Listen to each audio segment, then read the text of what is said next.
우리에게 주시는 하나님의 말씀은 신약 성경 마태복음 12장 1절에서 8절입니다. 마태복음 12장 1절에서 8절 저와 여러분들이 한 절씩 교독하시고 마지막 8절 말씀 합독하겠습니다. 그때 예수께서 안식일에 밀밭 사이로 가실새 제자들이 시장하여 이삭을 잘라 먹으니 바리새인들이 보고 예수께 말하되 보시오, 당신의 제자들이 안식일에 하지 못할 일을 하였다. 예수께서 이르시되 다윗이 자기와 그 함께 한 자들이 시장할 때에 한 일을 읽지 못하였느냐?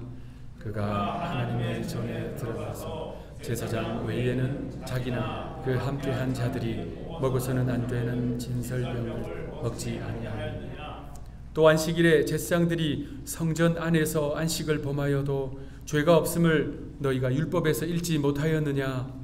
내가 너희에게 이르노니 성전보다 더 큰 이가 여기 있느니 나는 자비를 원하고 제사를 원하지 아니하노라 하신 뜻을 너희가 알았더라면 무죄한 자를 정죄하지 아니하였으리라. 인자는 안식일의 주인이니라 하시니라. 아멘. 오늘은 정현종 시인의 방문객이라고 하는 제목의 시에 몇 소절을 읽어드리면서 시작하겠습니다. 사람이 온다는 건 실은 어마어마한 일이다.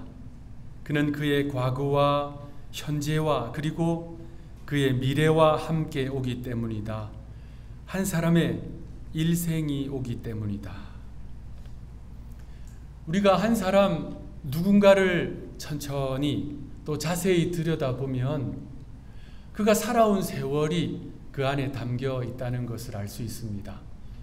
그가 경험한 일들, 그리고 우리로 하여금 눈물 짓게 만드는 아프고 힘든 경험들, 또 우리의 가슴을 뛰게 만드는 따뜻한 사랑의 이야기, 희망찬 스토리도 그 안에 담겨 있지요. 무엇보다도 그를 하나님의 형상을 따라 만들어 가시는 그 하나님의 손길이 그의 삶 안에 있습니다. 그래서 사람이 온다는 것, 사람이 우리를 방문한다는 것은 실로 귀한 일이지요.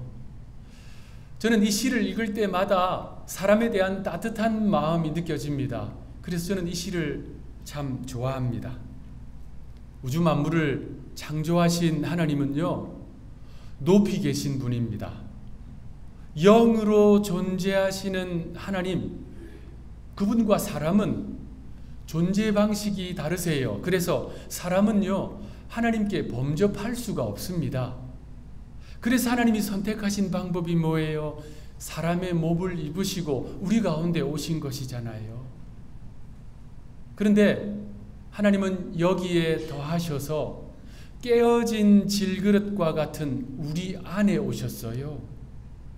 창조주께서 진흙 같은 피조물 안에 거하신다는 사실, 이보다 더한 신비는 없습니다. 놀라운 신비예요. 이보다 더한 하나님의 사랑의 표현은 없습니다. 그래서 사람이 귀한 것이지요. 여러분 생각해 보세요. 내 안에 하나님이 계시니 나는 얼마나 고귀한 사람입니까?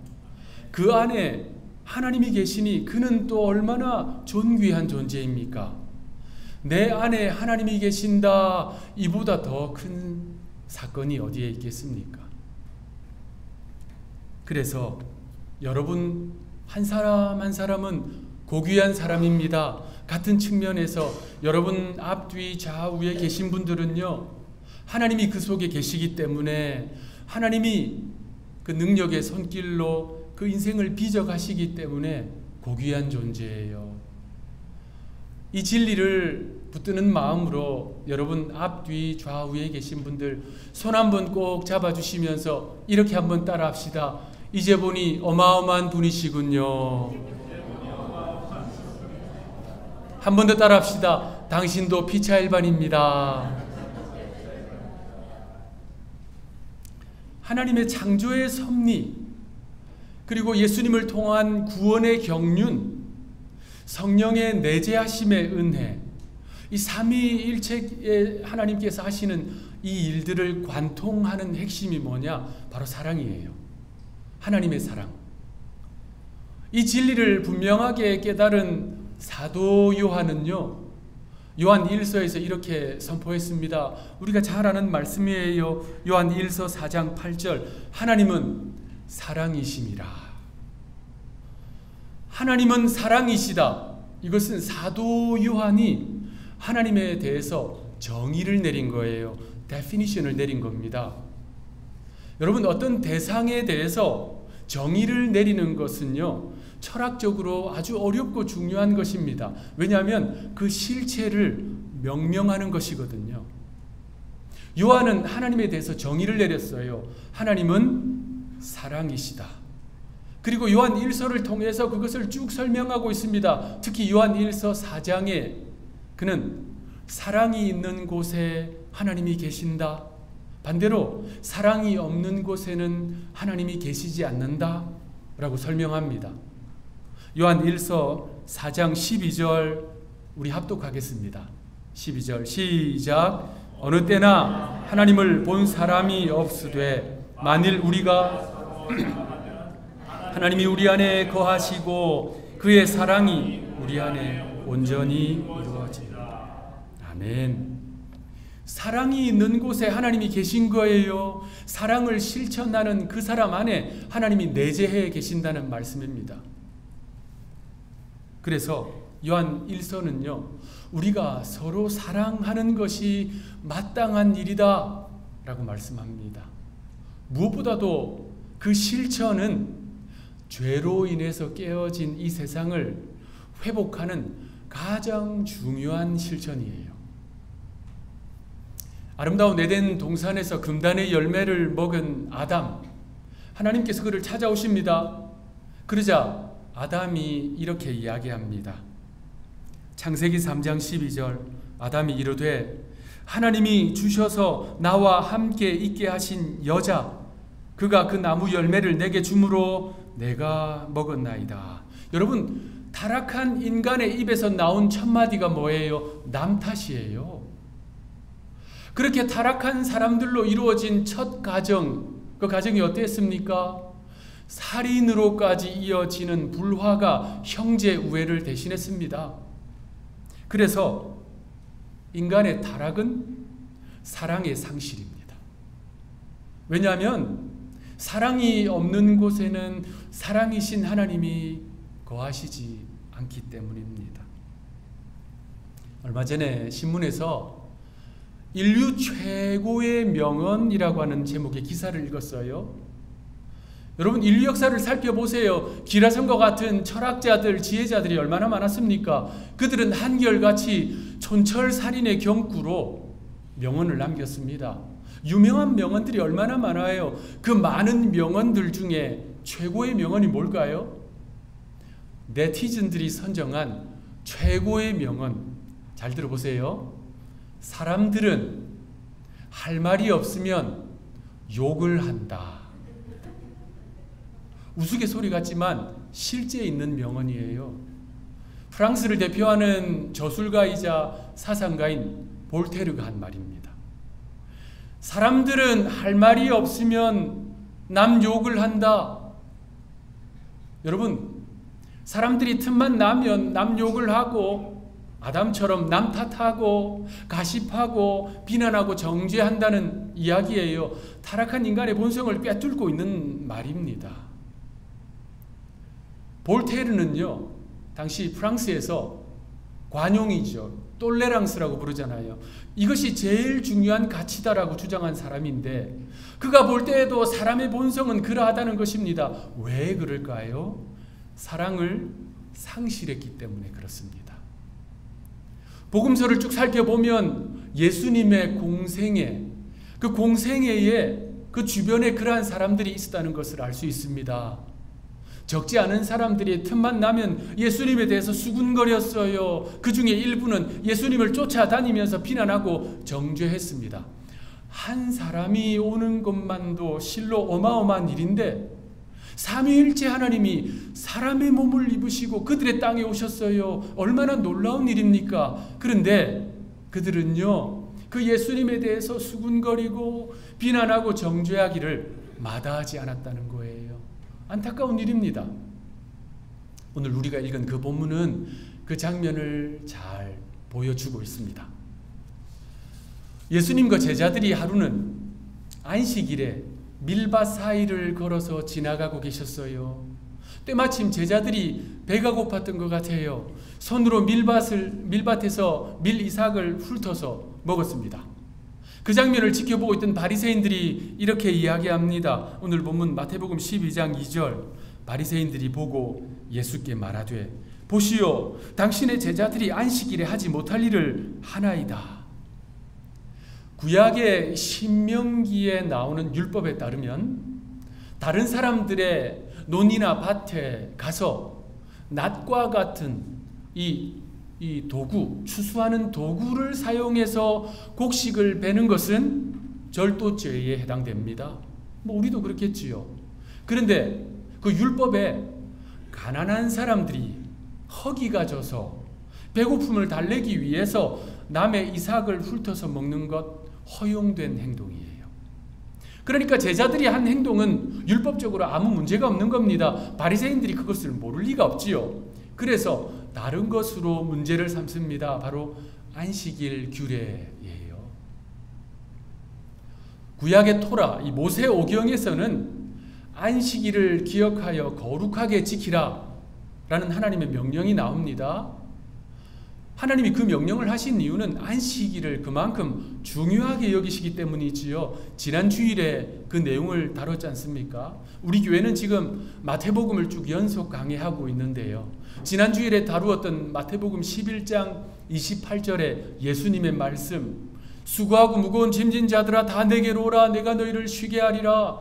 예수님의 이 말씀 중에 내가 너희를 쉬게 하리라, 이 쉬다는 안식과 같은 단어라고 말씀드렸어요. 그러니까 예수님은요, 인류를 향해서 수고하고 무거운 짐진 자들아 다 내게로 오라, 내가 너희에게 안식을 주리라 말씀한 거예요. 예수님은 쉼과 안식을 주시는 분이거든요. 지난주에 말씀드린 대로 하나님이 천지 만물을 다 창조해 놓으시고 하나님이 첫 번째로 거룩하다라고 명하신 것이 쉼이잖아요. 안식이에요. 그만큼 하나님은 안식을 귀중하게 여기시거든요. 그래서 모세를 통해서 시내산에서 안식일 규례를 주신 거예요. 그 안식일 규례에는 하나님이 사람과 동물은 물론 온 천지 만물을 쉬게 하시는 하나님의 사랑이 담겨 있는 거예요. 자, 그런데 이 본문 당시 유대인들, 특히 바리새인들은 그 안식에 대한, 쉼에 대한 하나님의 사랑, 하나님의 그 따뜻한 마음은 온데간데 없습니다. 종교적 형식만 남아있는 거예요. 원래 이 안식일 규례, 신명기, 레위기, 신명기 나오는 이 안식일 규례에다가 이 시대의 바리새인들은요, 자신들이 만든 39가지 추가 규정을 붙였어요. 그러니까 불필요하게 너무나도 엄격하게 만들어 놓은 것입니다. 오경에 나오는, 모세 오경에 나오는 안식일 규례는 이런 내용이에요. 안식일에 씨앗을 뿌리는 파종이나 곡식을 거두는 추수 같은 노동을 금한다. 안식일에 일하면 본인도 일해야 되고 또 그 곡식을 거두는 일에 동물들도 가축들도 동원되고 쉴 수 없잖아요. 그래서 그런 일을 하지 마라 말씀하신 거예요. 야, 그에 따르면 제자들이 안식일이라도 그저 손으로 나달 몇 개 훑어서 먹은 거 사소한 일이에요. 모세오경에 아무 저촉되지 않는 문제없는 행동이란 말입니다. 그런데 당시 바리새인들은 그것에다가 39가지를 갖다 붙였어요. 그래서 제자들이 밀밭 사이를 지나가면서 손으로 나달을 훑은 것, 이거 추수를 하면 안 되는 추수금지 규정을 어긴 것이다. 자, 훑어서 어떻게 했을까요? 손으로 이렇게 비볐겠지요. 그냥 먹을 수는 없잖아요. 손으로 비빈 이 행동, 이것은 타작금지 규정을 어긴 것이다. 그리고 이거 비볐으면 어떻게 해야 됩니까? 쭉정이 훅 불어야 되지요. 이 부른 것은 키질 금지 규정을 어긴 것이다. 우습잖아요. 그런데 당시 바리새인들은 그 틀로 정죄를 한 거예요. 안식일을 통해서 쉬게 하시는 하나님의 사랑, 하나님의 은혜 온데간데 없습니다. 자신들이 갖다 붙인 그 많은 규정들을 통해서 정죄하고 있는 것이지요. 누구를요? 안식일의 주인이신 예수님과 그를 따르는 제자들을 말입니다. 이 안식에 대한 규정 그리고 논쟁은 오늘 본문 뒤에 이어지는 그 본문에 그대로 또 이어집니다. 하루는 예수님이 안식일에 유대인들의 회당에 들어가셨어요. 근데 딱 들어가시니까 한쪽 손이 마른 사람, 그래서 이 손을 쓰지 못하는 사람이 그곳에 앉아 있는 거예요. 예수님이 그를 치료해 주십니다. 그러자 바리새인들이 또 주님께 공격합니다. 안식일에 병자를 치료하는 것이 옳습니까? 이 두 번의 논쟁을 통해서 예수님은요, 배고픈 자들을 먹이시는 하나님의 사랑, 병자들을 치료하시는 하나님의 사랑의 중요성을 말씀하세요. 그러면서 하나님이 진짜 원하시는 것이 무엇인가? 하나님이 당시 유대인들을 비롯해서 이 말씀을 읽고 있는 오고 오는 세대의 그리스도인들을 향해서 진짜 바라시는 것이 무엇인지를 오늘 본문 7절에서 말씀하십니다. 아주 중요한 말씀인데요. 우리 합독하겠습니다. 시작. 나는 자비를 원하고 제사를 원하지 아니하노라 하신 뜻을 너희가 알았더라면 무죄한 자를 정죄하지 아니하였으리라. 예수님의 이 말씀의 중심 단어는 자비입니다. 자비. 하나님이 그거 원하신다는 거예요. 우리말 자비의 뜻은 타인을 불쌍히 여기며 사랑하는 것입니다. 그러니까 자비는 기본적으로 긍휼의 사랑이지요. 여러분 생각해 보세요. 현 시대에 지상에 존재하는 대부분의 종교들은요, 이 자비를 주요한 덕목으로 꼽고 있습니다. 우리 기독교뿐만 아니라 유대교에서도 불교, 힌두교, 이슬람교 다 자신들의 신자들을 향해서 이 자비는 꼭 실천해야 한다라고 강조하는 덕목이지요. 자, 그렇다면 성경에서 말씀하는 자비, 우리 하나님이 말씀하시는 자비는 왜 특별할까요? 특별한 이유가 있습니다. 하나님은 그 자비, 긍휼의 사랑으로 누구를요? 죄인들을 사랑하사 스스로를 낮추셔서 사람의 몸을 입으시고 이 땅에 오신 거예요. 그런데 그것도 부족한지 십자가에서 자신을 온전히 내어주심으로 우리의 구원을 완성하신 그 긍휼의 사랑 자비. 여러분, 이러한 자비가 세상에 또 어디 있습니까? 이러한 긍휼의 사랑이 또 어디에 있습니까? 그래서 야고보서는 우리에게 이렇게 말씀합니다. 야고보서 5장 11절, 주는 가장 자비하시고 긍휼히 여기시는 이시니라. 주는 가장 자비하시고 긍휼히 여기시는 이시니라. 우리 하나님이 어떤 분이시라고요? 가장 자비하신 분, 가장 긍휼히 여기시는 분, 불쌍히 여기시는 분. 하나님은 사랑이신데 어떤 사랑이냐고요? 자비의 사랑, 불쌍히 여기시는 사랑입니다. 그래서 오늘 본문에서 예수님은 말씀하시는 거예요. 나는 자비를 원하고 제사를 원하지 아니하노라. 예수님의 이 말씀은 구약의 선지자 호세아가 선포한 말씀을 예수님이 인용한 것입니다. 호세아 6장 6절. 호세아 6장 6절. 나는 인애를 원하고 제사를 원하지 아니하며 번제보다 하나님을 아는 것을 원하노라. 구약의 호세아 선지자가 활동하던 시대에 이스라엘 백성들은 그 자비, 인애, 불쌍히 여기는 사랑을 상실했어요. 하나님이 내려주시는 자비도 붙들지 않았고요. 서로에 대해서도 자비롭게 대하지 않았습니다. 그래서 하나님은 호세아 선지자를 보내어서 돌이키라 돌이키라 말씀한 거지요. 그런데 같은 시대에 활동했던 아모스 선지자도 동일한 목소리를 내었습니다. 아모스 5장 23절. 내 노래소리를 내 앞에서 그칠지어다. 내 비파 소리도 내가 듣지 아니하리라. 그러니까 그들이 성전에서 부르는 노래소리, 찬송소리, 제사 드리는 것, 예배하는 것 하나님이 받지 않으시겠다는 거예요. 누가 성전문을 좀 닫아주면 좋겠다는 것입니다. 너무나도 엄중한 말씀이지요. 타인을 향한 자비를 상실한 예배, 인애가 없는 찬양, 긍휼히 여기지 않는 경배 하나님이 받지 않으시겠다. 그래서 제사보다 인애를 원한다 말씀하신 거예요. 당시 이스라엘의 모습이 바로 그러한 상태였습니다. 그래서 하나님은 여러 선지자들을 보내어서 돌이키라 하셨는데 끝내 돌이키지 아니한 당시 이스라엘 백성들은 알지 못했어요. 돌이키지 아니함으로 바벨론을 통한 나라의 멸망이 저벅저벅 다가오고 있다는 그 사실을 말입니다.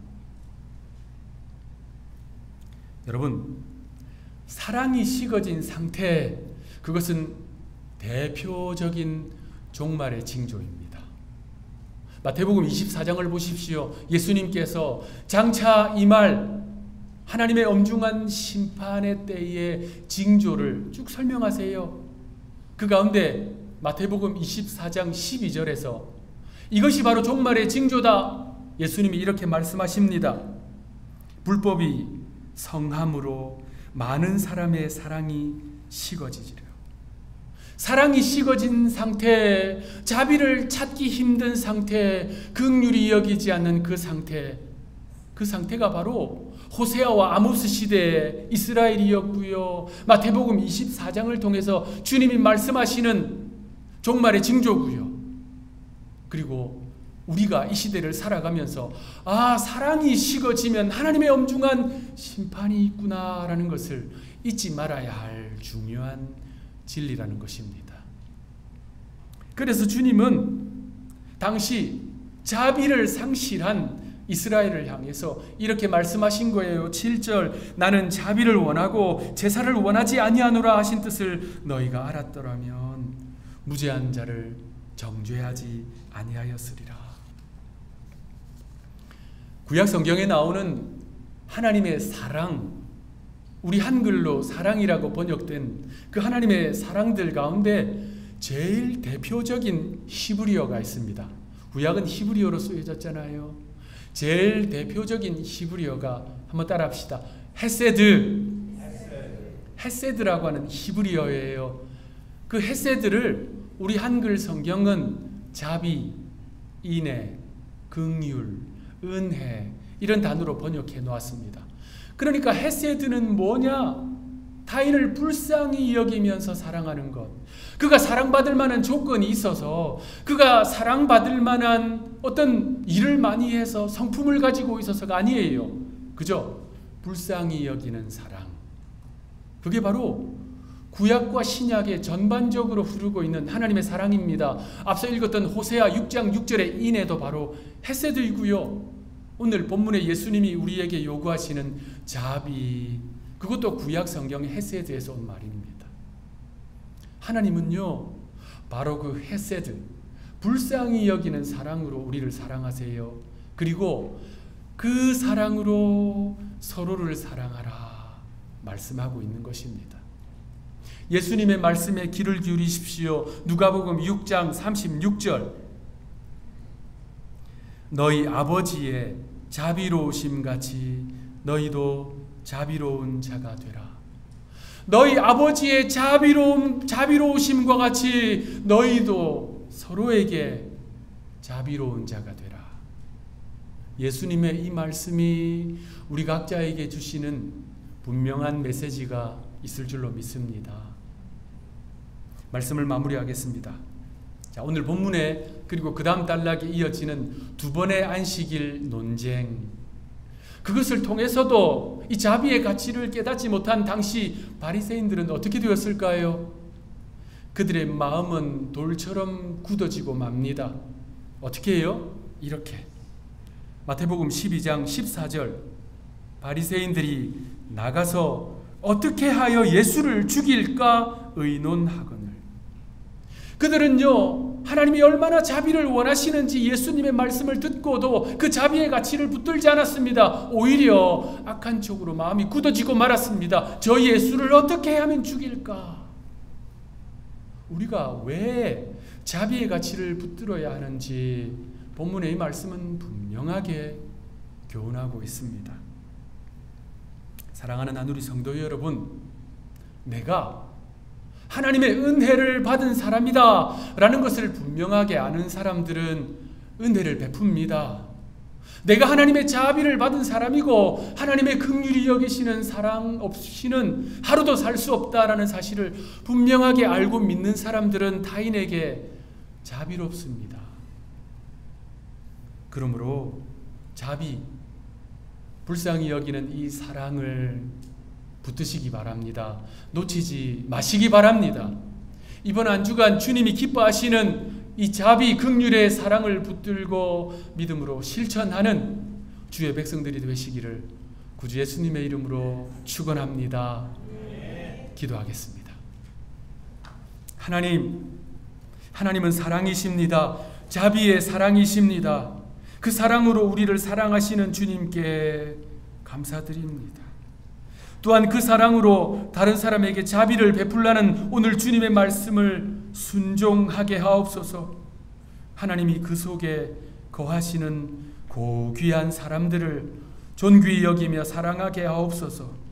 끝내 자비의 가치를 깨닫지 못한 본문의 바리새인들의 길을 따르지 않도록 깨어있게 하옵소서. 세상 모두 사랑 없어 냉랭해진 이 세대 속에서도 내가 받은 하나님의 자비의 사랑으로 자비를 베풀게 하옵소서. 나의 삶과 우리들의 가정과 우리 교회에 자비의 사랑의 불꽃이 피어오르게 하옵소서. 그래서 성령의 열매, 자비의 열매를 맺게 하옵소서. 주님을 사랑합니다. 우리를 먼저 헤세드, 자비의 사랑으로 사랑하신 구주 예수님의 이름으로 간절히 기도하옵나이다.